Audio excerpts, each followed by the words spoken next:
Welcome back दोस्तों। उम्मीद है आप सब ठीक होंगे।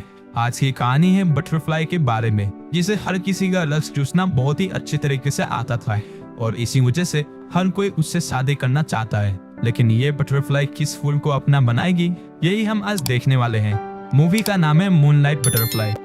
तो कहानी की शुरुआत में हमें एक नाइट क्लब में रीमा को दिखाया गया, जो उस क्लब की सबसे खूबसूरत वर्कर थी। इस वजह से उसके पास बहुत सारे अमीर क्लाइंट्स थे, जिनकी वजह से उसे पैसों की कभी कमी नहीं होती और ना ही उसे ओवरटाइम करना पड़ता। तो ऐसे ही एक क्लाइंट को खुश करने के बाद रीमा अपने दोस्त जीन से मिली, जो अपने इंडियन क्लाइंट्स के ना आने से दुखी थी। जो भी हो, इस बातचीत के बाद रीमा नाइट आउट के लिए निकल गई। तो रास्ते में उसे उसके भाई डोनी का कॉल आया। तब हमें पता चलता है कि रीमा की माँ की तबीयत खराब है, क्योंकि उनकी मेडिसिन खत्म हो गई थी। साथ ही में डोनी को रीमा से उसके ट्यूशन फी के लिए कुछ पैसे भी चाहिए थे। तो रीमा ने उसे समझाया कि वो कल घर आएगी और सारी परेशानी खत्म कर देगी। अब एक्स्ट्रा पैसों के लिए रीमा मूनलाइट में खड़ी हुई, ताकि कोई अमीर आदमी उसे रात में अपने घर ले जाए। तो एक दो बंदों को रिजेक्ट करने के बाद रीमा को जॉर्ज मिला। जॉर्ज अमीर होने के साथ साथ काफी गुड लुकिंग भी था, इसलिए रीमा उसके साथ चली गई। रास्ते में दोनों के बीच नॉर्मल इंट्रोडक्शन हुआ। फिर घर आते ही जॉर्ज ने रीमा की अनबॉक्सिंग करते हुए उसे अपना लॉलीपॉप दे दिया। जिसके बाद रीमा ने जॉर्ज के घोड़े की जो सवारी की है, उससे तो जॉर्ज रीमा का दीवाना बन चुका था। इसलिए सुबह में रेड वाइन की चुस्की लेते हुए जॉर्ज ने उसे खूब सारे पैसे भी दिए, जिसे लेकर रीमा अपने घर आ गई और अपनी माँ को इलाज के पैसे देने के साथ साथ डोनी की ट्यूशन फीस भी दे दी। अब रात भर खुदाई करने के बाद रीमा काफी थक गई थी, इसलिए वो आराम करने गई। लेकिन तभी उससे मिलने उसकी बेस्ट फ्रेंड काइली आ गई। काइली को भी कुछ पैसे चाहिए थे, इसलिए रीमा ने उसे भी कुछ पैसे उधार में दे दिए। वही शाम में रीमा को उसके बॉयफ्रेंड रॉय का कॉल आया, जो उसे मिलने के लिए हॉस्टल में बुला रहा था। वैसे मैं बता दूं कि रॉय अभी पुलिस एकेडमी में भर्ती होने की तैयारी कर रहा है और उसकी पढ़ाई का खर्चा भी रीमा ही दे रही थी। इधर रीमा रॉय के हॉस्टल में आकर उसके घोड़े की सवारी करती है। उधर जॉर्ज ने एक डिटेक्टिव से रीमा की सारी जानकारी निकलवा ली थी, जिसमें उन्हें अभी रीमा के बॉयफ्रेंड रॉय के बारे में कुछ भी पता नहीं चल पाया था। वैसे जॉर्ज अमेरिकन एजेंसी में काम कर रहा था, इसलिए उसके पास पैसे और पावर दोनों ही थे।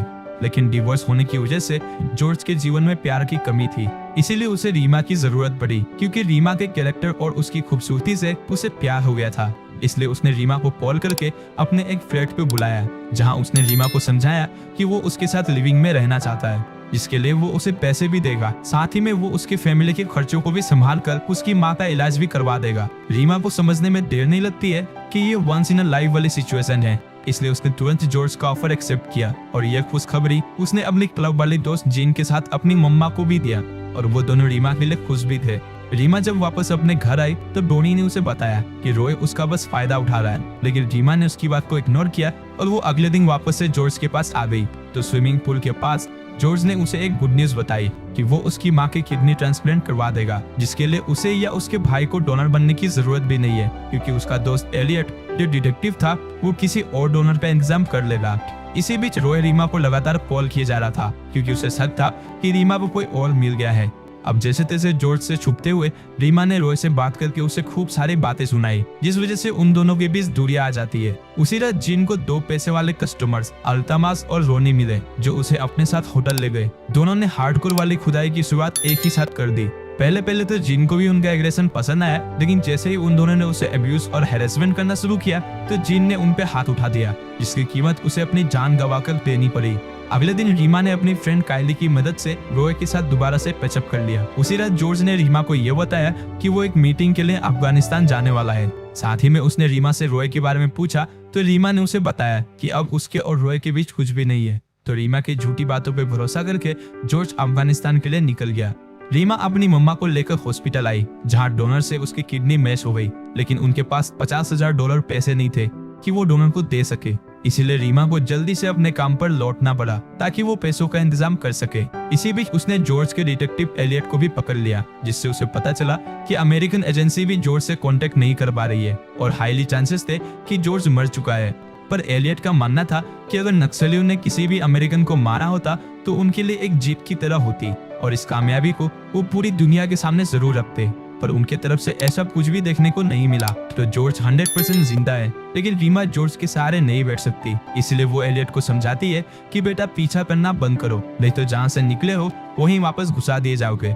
एलियट को धमकाने के बाद रीमा रॉय से मिली और उससे माफी मांगा, लेकिन रॉय ने उसे ये बोलकर ब्रेकअप कर लिया कि उसकी जॉब की वजह से उन दोनों के बीच में हमेशा आर्ग्यूमेंट होगा, इसलिए उन्हें अलग हो जाना चाहिए। इतना सब होने के बाद रीमा ने खुद को जैसे तैसे संभाला और वापस अपने काम पर जाने लगी, जहाँ उसे रात में एक अरब देश का प्रिंस हबीब मिला, जो कि रीमा की खूबसूरती देखकर रुक गया। और जब उसने रीमा को अपने बारे में बताया तो रीमा खुशी खुशी उसके साथ निकल ली, क्योंकि उसे पैसों की जरूरत भी थी। वैसे हबीब भी हार्डकोर वाला बंदा था, इसलिए उसने जाते ही रीमा की लगाम अपने हाथों में ले ली।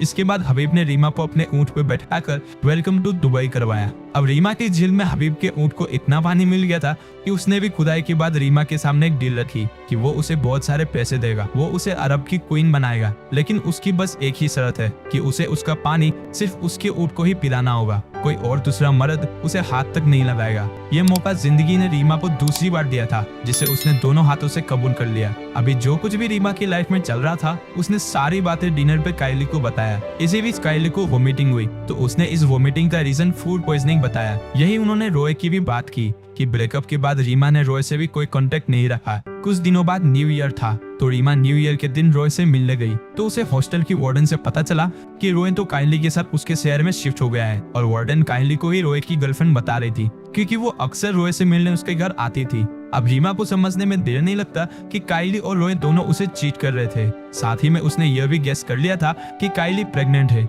इस वजह से उसे पिछली रात वोमिटिंग हो रही थी। ये सब जानने के बाद भी रीमा काइली के शहर में उससे मिलने गई, जहां उसने उन दोनों को एक फिश स्टोर पे देख लिया, जो मछलियां बेचकर अपना गुजारा कर रहे थे। ये सब देखकर रीमा ने बड़ी बाजार में उनकी बेइज्जती की और रोते हुए वहां से निकल गई। घर आने पे रीमा को उसके भाई ने बताया कि उनकी माँ उन्हें अकेला छोड़ के चली गई। माँ उसके आखिरी पल में रीमा को बहुत याद कर रही थी, लेकिन रीमा पर कॉल ही नहीं लग पा रहा था। इसके बाद उन्होंने उनका फ्यूनरल अच्छे से किया। इसी बीच हबीब रीमा को लगातार कॉल किया जा रहा था, तो रात में रीमा ने उसे कॉल करके बताया कि उसकी माँ नहीं रही, इसलिए उसने उसके कॉल का कोई जवाब नहीं दिया। ये सुनकर हबीब ने भी उससे अफसोस जताया और कुछ पैसे उसके अकाउंट में डाल दिए। फिर रीमा हबीब के साथ चली गई थी। वहीं दूसरी ओर हमने देखा कि जॉर्ज अभी इजिप्ट में जिंदा था और वो वापस घर आने वाला है। ये बात उसने अपने दोस्त एलियट को बताया, ताकि एलियट रीमा से मिलकर उसे सच्चाई बता सके।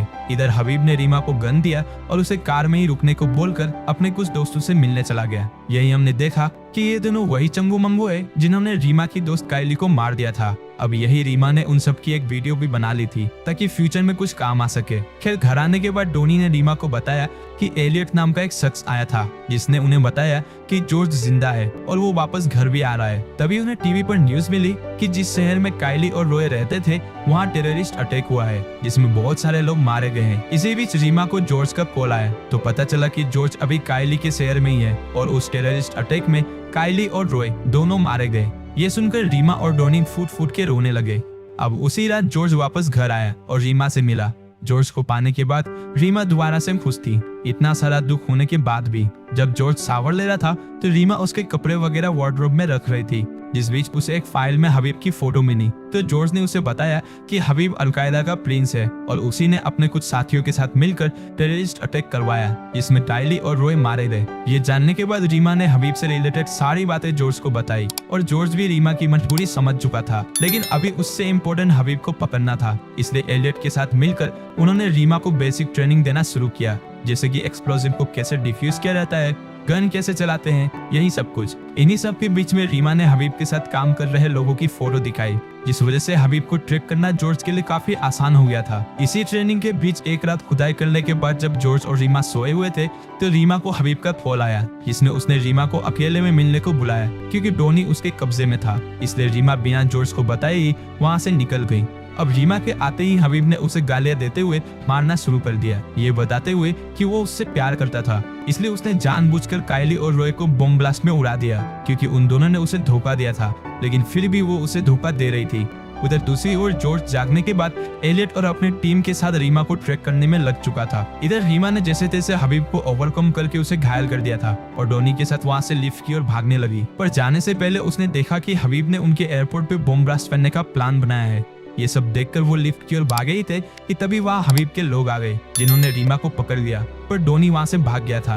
अब उन्होंने रीमा को बांधकर एक रूम में लॉक किया और अपने प्लान पे काम करने लगे। वही रूम में रीमा ने खोजबीन करके उनके एक एक्सप्लोसिव को ढूंढ निकाला था। वही रीमा ने हबीब और उसके गैंग वालों की बातें सुनी कि वो 2 मिलियन लोगों की जान लेने वाले हैं इस बम धमाके में। ये सुनकर रीमा ने उस एक्सप्लोसिव को एक्टिवेट कर दिया, जिसके बाद उसने अपना फोन निकालकर जॉर्ज को कॉल लगाया, जो कि उनके बिल्डिंग के नीचे आ चुका था। पर रीमा कुछ नहीं सुनती और हबीब के साथ खुद को भी उस धमाके में उड़ा देती है।